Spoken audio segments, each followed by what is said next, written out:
Latar belakang dari pelaporan ini, sebagai ASN baru melalui pendalaman penggunaan TNDA atau e-Office, kami menemukan sejumlah hambatan proses yang berdampak pada kecepatan layanan, keterlengkapan dokumen, dan kesiapan audit. Latar belakang ini menyoroti 3 isu utama yang sering terkait. Yang pertama, kurangnya regulasi dan standarisasi SOP lintas unit, sehingga alur kerja, pembagian peran, format, dan metadata dokumen belum beragam. Yang kedua, rendahnya tingkat kepatuhan penggunaan TNDA atau e-Office, yang memunculkan praktik paralel sehingga jejak audit tidak utuh. Yang ketiga, belum terintegrasinya TNDA atau e-Office dengan seluruh layanan atau sistem teknis dan pengadaan, yang memicu interaksi ganda serta memperpanjang waktu siklus. Yang kedua itu deskripsi isu. Yang pertama itu ada rendahnya tingkat kepatuhan ASN dalam menggunakan TNDA atau e-Office. Datanya ialah tingkat kepatuhan ASN dalam menggunakan sistem ini masih rendah. Banyak proses yang tetap manual, menghambat kinerja dan transparansi. Dampaknya transparansi dan akuntabilitas menjadi terganggu. Data dan dokumen tidak tercatat secara digital sehingga sulit dilacak untuk bertanggungjawabkan. Budaya kerja digital sulit dibentuk. ASN tidak terbiasa memanfaatkan teknologi sehingga inovasi dan adaptasi terhadap sistem baru menjadi terhambat. Berkaitan dengan manajemen ASN ialah pengembangan kompetensi. ASN yang tidak terbiasa menggunakan TNJ atau e-Office beresiko tertinggal kemampuan digital. Padahal ini merupakan bagian dari manajemen ASN modern. Baik Bapak Ibu, isu selanjutnya adalah kurangnya regulasi dan standarisasi SOP di Kementerian PU. Fakta menunjukkan banyak aplikasi berjalan tanpa SOP integrasi lintas proses, sehingga menimbulkan variasi alur, double entry, dan data yang tidak seragam. Dampaknya, sistem antar unit seperti TNDE tidak tersambung dengan baik. Proses menjadi lebih lambat, rawan salah prosedur, dan akuntabilitas melemah. Hal ini juga berdampak pada smart ASN dan manajemen ASN, di mana kinerja, kepatuhan, serta kompetensi ASN sulit diukur, sehingga menghambat terwujudnya ASN yang profesional, akuntabel, dan adaptif. Isu selanjutnya adalah belum terintegrasinya TNDE dengan seluruh layanan Messenger di Kementerian PU. Faktanya, TNDE belum terhubung dengan Messenger, sehingga komunikasi antar unit masih terfragmentasi dan memperlambat kinerja. Dampaknya, pesan tersebar di banyak platform, sulit dilacak, koordinasi menjadi lambat, dan pekerjaan tidak efisien. Bagi manajemen ASN, hal ini menyulitkan evaluasi kinerja. Sementara bagi smart ASN, ketidakselarasan platform justru menurunkan produktivitas ASN dalam sistem digital terintegrasi. Nah, jika kita lihat dengan lapisan isu SGE, isu pertama yaitu rendahnya kepatuhan ASN dalam menggunakan TNDE. Urgensinya belum terlalu tinggi karena belum ada SOP yang menjadi acuan.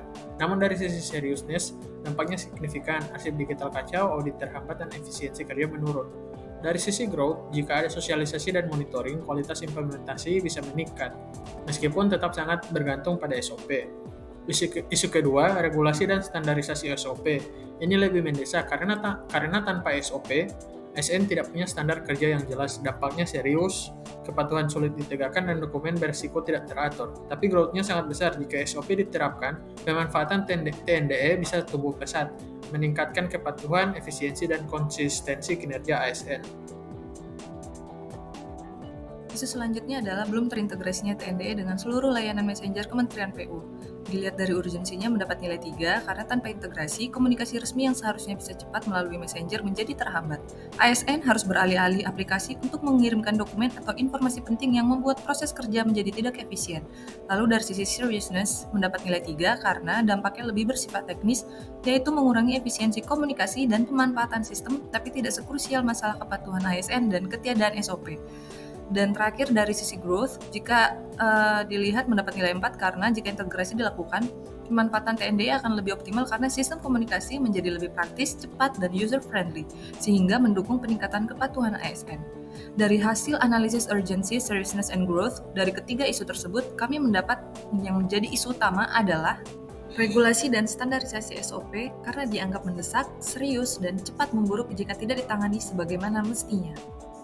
Untuk menganalisis penyebab isu regulasi dan standarisasi SOP, kami menggunakan fishbone diagram. Pertama, dari sisi mesin. Sistem TNDE yang ada belum sepenuhnya stabil dan seragam di seluruh unit. Integrasi dengan layanan lain seperti tanda tangan elektronik dan arsip digital masih terbatas, bahkan perbedaan aplikasi antar unit membuat penyusunan SOP tunggal semakin sulit. Kedua, dari sisi man and manpower. Banyak ASN yang belum familiar dengan penyusunan SOP berbasis digital. Selain itu, inisiatif dan komitmen untuk menyusun SOP masih rendah. Yang ketiga, faktor eksternal. Regulasi terkait TNDE belum sepenuhnya jelas. Budaya kerja birokrasi masih cenderung konvensional, serta kebutuhan antar unit yang berbeda-beda membuat standarisasi SOP semakin sulit diwujudkan. Keempat, dari sisi material, terkait dokumen dan data saat ini belum ada standar format naskah elektronik. Dokumentasi proses TNDE juga masih minim dan data pendukung belum lengkap. Kelima, dari aspek metode atau proses, belum ada blueprint atau pedoman baku yang dijadikan acuan. Standar alur kerja TNDE pun belum terdokumentasi dengan baik. Dari gambaran fishbone diagram ini, dapat kita simpulkan bahwa permasalahan regulasi dari standarisasi SOP bukan hanya disebabkan oleh salah satu faktor, melainkan oleh kombinasi dari aspek teknologi, SDM, hingga budaya organisasi. Baiklah, saatnya kita masuk ke tahap solusi. Untuk mengatasi permasalahan regulasi dan standarisasi SOP, TNDE ataupun e-office, kami menawarkan 5 pilar solusi utama. Yang pertama adalah menyusun regulasi terpadu sebagai acuan bersama. Yang kedua, melakukan standarisasi SOP agar lebih jelas dan mudah untuk diakses. Yang ketiga, itu adalah meningkatkan kapasitas SDM melalui pelatihan dan sosialisasi. Yang keempat, mengoptimalkan teknologi dengan integrasi aplikasi internal. Dan terakhir itu, memperkuat monitoring dan evaluasi melalui KPI kepatuhan dan evaluasi rutin. Melalui penyusunan solusi ini, kami belajar bahwa penerapan TNDE ataupun e-office bukan hanya soal teknologi, tetapi juga soal perubahan budaya kerja dan komitmen bersama. Kami menyadari pentingnya kolaborasi antar unit, pemahaman mengenai regulasi, dan kesiapan SDM agar sistem ini tetap berjalan secara optimal. Harapan kami dengan upaya ini, kita dapat mewujudkan transformasi digital yang nyata dan membawa manfaat besar bagi organisasi serta masyarakat.